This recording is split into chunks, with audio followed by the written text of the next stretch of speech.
they are big to the car that have been acquainted before.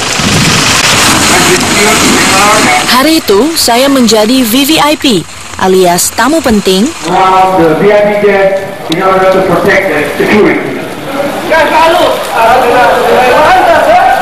yang menjadi target penyerangan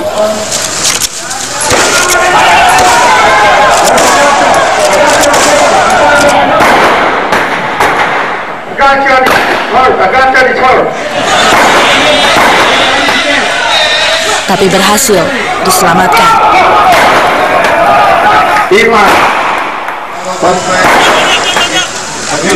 Inilah simulasi alias latihan penjagaan tingkat 1 Form Police Units atau FPU, unit khusus kepolisian yang menjadi bagian pasukan perdamaian dunia.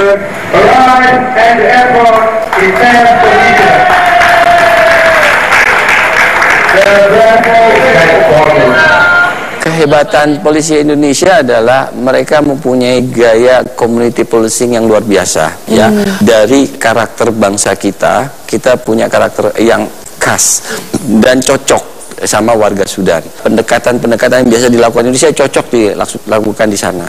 Anggota Peacekeeper yang kini mewakili polisi Indonesia di New York, Kombes Krisnamurti, menjelaskan perbedaan tugas pasukan perdamaian Indonesia asal TNI dengan FPU. FPU lebih banyak menjalankan tugas kepolisian, menegakkan hukum, juga menjaga dan melindungi rakyat di wilayah konflik. Tak seperti pasukan perdamaian TNI yang lebih banyak terjun di medan peperangan. 5, 6, 7, 8, 9, 10. Tapi tak berbeda di garis depan, tak berarti FPU aman dari penyerangan. Untuk FPU kembali kepada mandat yang ada di misi. Setiap misi itu berbeda-beda. Misi di UNAMID akan berbeda dengan di Sudan Selatan, berbeda dengan misi di Haiti. Untuk FPU Indonesia saat ini, mereka berada di UNAMID, terutama mereka lebih kepada pemulihan keamanan di IDP camp. Itu yang utama. Di mana IDP camp adalah? IDP camp, Internal Displaced Person Camp. Camp-camp pengungsi itu. Camp pengungsi ya, itu. Jumlahnya ratusan dan di dalam setiap camp itu jumlahnya ribuan, bahkan ada yang sampai 100.000 orang di dalam camp. Nah, camp ini isinya kebanyakan adalah perempuan dan anak-anak. Kepada siapa mereka berlindung kalau tidak kepada PBB? Karena perang itu, misalnya pemerintah Sudan menganggap orang-orang yang di dalam camp itu adalah para pemberontak. Sudah 6 tahun FPU dipercaya menjalankan misi perdamaian di bawah naungan PBB. Berhadapan dengan berbagai persoalan di tanah konflik, juga bertaruh nyawa. Tapi bahaya di depan mata tak menyurutkan niat ribuan orang menjadi pasukan perdamaian.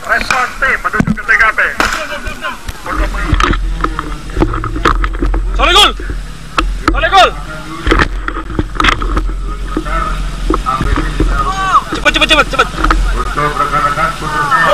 Meski pada akhirnya hanya 150 orang yang terpilih.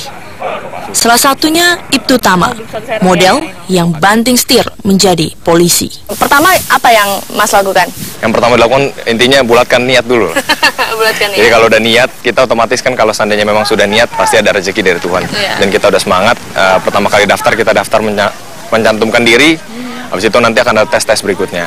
Apa sih syarat pertama katanya yang bisa menjadi peacekeeper sebenarnya? Persyaratan utama pertama yang pasti bahasa Inggris, Mbak. Oh, bahasa Inggris. Bahasa Inggris mungkin diutamakan karena kita akan berkomunikasi dengan orang-orang di sana gitu. Cuma nanti kita akan diperdalam lagi, kemarin seperti saya di sekolah bahasa akan diperdalam lagi. Kemudian nanti akan ditambah lagi bahasa Arab, itu menurutnya suatu hal yang baru. Karena kita akan berkomunikasi dengan orang Arab secara langsung seperti itu, Mbak.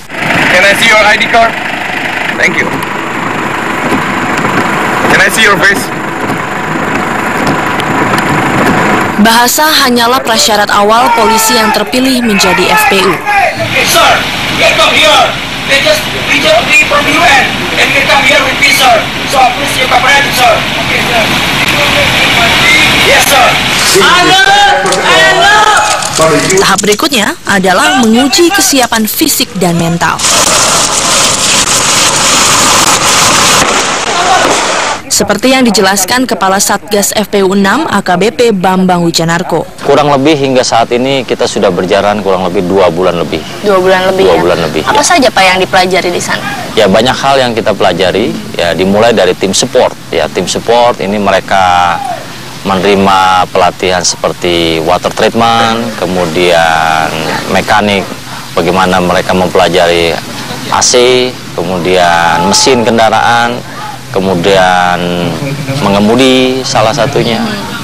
Kemudian untuk taktikal mereka mempelajari VPI protection, crowd control atau PHH yang biasa disebut Indonesia, kemudian SCIBI atau close quarter battle, pertempuran jarak dekat.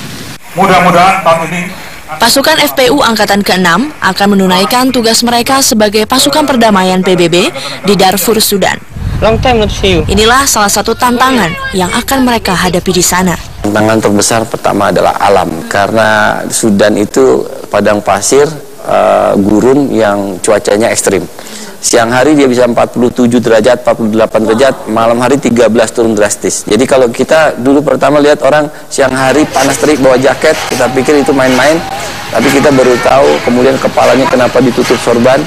Ternyata angin, debu, habub, badai gurun, lalu bertemu dengan kotornya alam, nyamuk yang tidak terlihat, nyamuknya tidak terlihat, dan gurun yang luar biasa, tidak ada air, bahkan mungkin kita bisa seminggu 2 minggu tidak mandi begitu.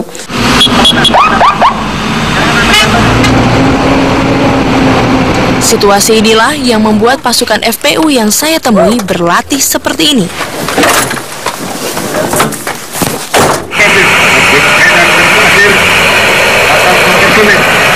Pak Rumi memang spesialisasi untuk bawa mobil ini ya Pak ya? Iya, kita di daerah juga ada mobil seperti ini, tapi Barakuda itu Mbak. Barakuda ya?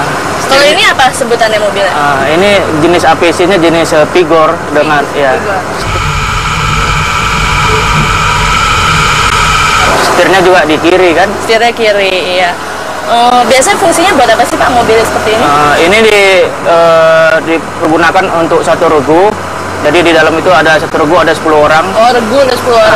Yang dipimpin oleh komandan regu, dan gunanya untuk sebagai tim pasukan taktis. Pasukan taktis. Biasanya bertugas untuk apa nih teman-teman pasukan taktis? Seperti untuk escape, penyelamatan, atau ya bisa juga ini soalnya mobil ini kita lengkapi juga senjata mesin ringan. Oh, ada senjatanya juga? Ada sebenarnya, karena ini kan latihan belum dipasang. Nama senjata jenis Arsenal itu. setirnya mainkan itu, setirnya mainkan. Bagi pasukan FPU, mengemudi di medan pasir adalah ilmu yang relatif mudah dipelajari.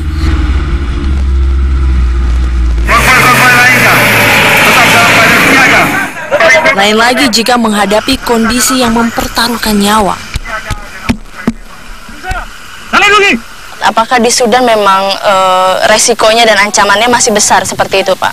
Kemungkinan tetap selalu ada, walaupun pada umumnya situasinya kondusif, namun masih saja terjadi seperti 2 minggu yang lalu kita dengar. Ada korban 3 personel dari Peacekeeper Senegal ini mengalami korban jiwa.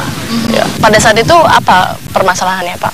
Yang saya dengar mereka sedang melakukan pengawalan mengambil air di satu lokasi, dan mereka mendapat serangan mendadak atau ambush ya, dari kelompok-kelompok tertentu. Nah Pak, kita melihat berbagai ancaman yang mungkin ada di depan mata. Bapak sendiri membawa pasukan Bapak sudah siap secara mental untuk menghadapi? Secara mental, secara skill kita sudah siap untuk berangkat ke Sudan. Peacekeeper, on your feet. Peacekeeper Indonesia. Pembaretan Satgas FPU Indonesia 6 oleh Kepala Kepolisian Negara Republik Indonesia. Hari itu hampir 3 bulan masa latihan yang menyita tenaga telah rampung. Saatnya mewujudkan perdamaian di medan perang. Tadi Bapak sudah melihat mereka latihan dan mereka mempertunjukkan kemampuan mereka. Apakah Bapak bangga melihat mereka? Saya sangat bangga dan saya sangat berkomitmen untuk menyiapkan mereka ini dengan sebaik-baiknya. Karena apa? Tantangan tugas mereka ini adalah berat. Dia akan kita terjunkan di dunia konflik, bahkan perang di Sudan Darfur. Pak, ibaratnya kan mereka menjadi duta perdamaian di sana. Kemudian menurut Bapak sendiri, apa pengaruhnya bagi Indonesia ketika banyak duta-duta internasional yang bertugas di sana kemudian pulang? Apa yang akan mereka bawa? Mereka akan membawa pengalaman di sana bagaimana bekerja sama internasional, dan kita adalah organisasi kepolisian dunia saat ini, sehingga di samping kita lagi merupakan duta-duta bangsa dan pahlawan-pahlawan bangsa, dia juga punya networking dengan kepolisian-kepolisian negara lain. Pertemuan yang ada di sana ini bisa dilanjuti untuk pertemuan-pertemuan selanjutnya dalam rangka menyelesaikan persoalan-persoalan dunia, khususnya konflik di negara-negara lain.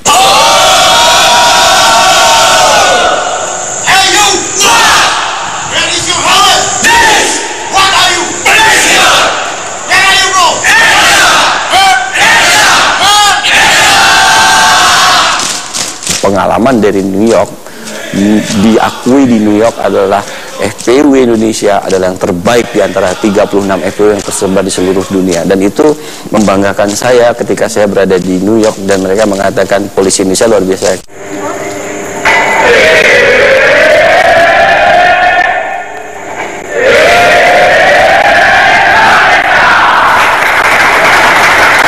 Kami semua.